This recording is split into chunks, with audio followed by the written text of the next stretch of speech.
تمہارے ساتھ تمہارا اللہ ہے، وہ ضرور تمہارے لیے راستہ پیدا کرے گا۔ کوئی ساتھ ہو نہ ہو، اللہ ہمیشہ ہمارے ساتھ ہوتا ہے۔ وہ جو پتھر سے پانی نکال سکتا ہے، وہ اپنے بندے کے لیے وسیلے بنا ہی دیتا ہے۔ جب اللہ کی طرف سے تمہارے صبر کا صلہ آئے گا، تب تم بھول جاؤ گے کہ تم نے کبھی کچھ کھویا بھی تھا۔ اللہ نے تو ہمیں واضح راستے بتائے ہیں، یہ گھاٹے کے سودے ہم خود کرتے ہیں۔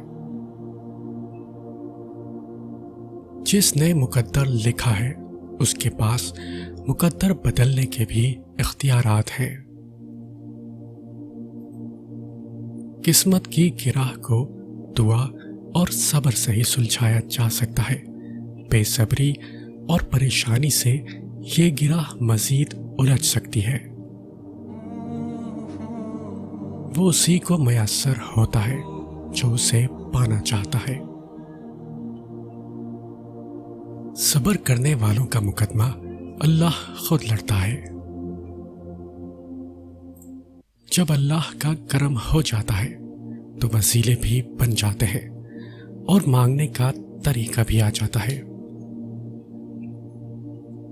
ہو سکتا ہے تمہاری زندگی کا ایک خالی صفحہ اللہ تعالیٰ تمہاری چاہت سے بھرنا چاہتا ہو، اس لیے دعا کرو، شاید دعا ہی تمہارا مقدر بدل دے۔ غم اللہ کی طرف سے ایک نعمت ہے، کیونکہ جب غم ملتا ہے تو ہم اللہ کی طرف لوٹ آتے ہیں۔